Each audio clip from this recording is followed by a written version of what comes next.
Ara ìyá yín yìí mo fẹ́ kó yá ká lè gboríyìn lórí ká lè gborí kí bàbá Àgbàlá Gabriel lè gboríyìn.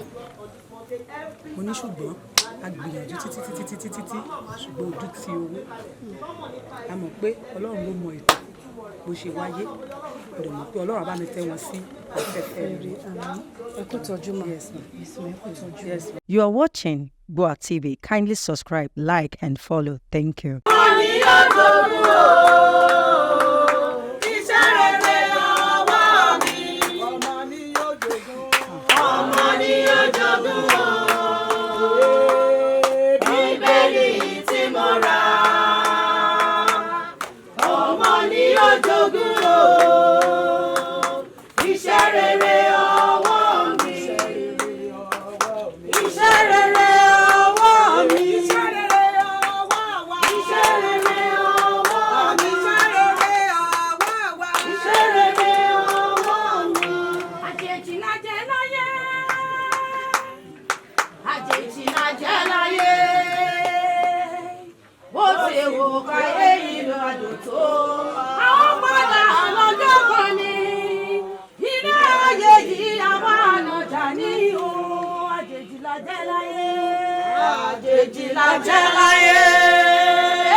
Orúkọ Jésù. Àmín. Ayérayé agbé yín ga, Ọlọ́run gba ọpẹ́ wa. Àmín. Àjíǹde àti ìyè gba ìyìn wa. Àmín. A dúpẹ́ lórí ohun gbogbo tí ẹ ṣe.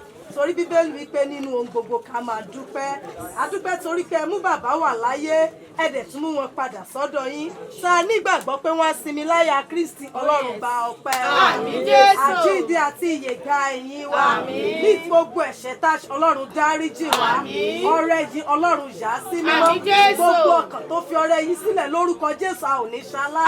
Àmín Jésù. Mo ní lórúkọ Jésù a ò ní ṣaláì. Àmín. Àtàwọn tó fi sílẹ̀ àtàwọn tí wọ́n fi sílẹ̀ lórúkọ Jésù a ò ní ṣaláì. Àmín. Lórúkọ Jésù ohun tá a ṣe yìí Ọlọ́run á bùkún fún wa. Àmín Jésù. Ọrẹ yìí kó wúlò fún ògo rẹ̀. Ògo ni forúkọ Olúwa. Hallelujah. Jésù Olúwa wa. Àmín, àmín, àmín lórúkọ Jésù. Ní ṣókí ẹ jẹ́ ká gbọ́ ọ̀rọ̀ ìfilọ̀ láti ẹnu Lady Evangelist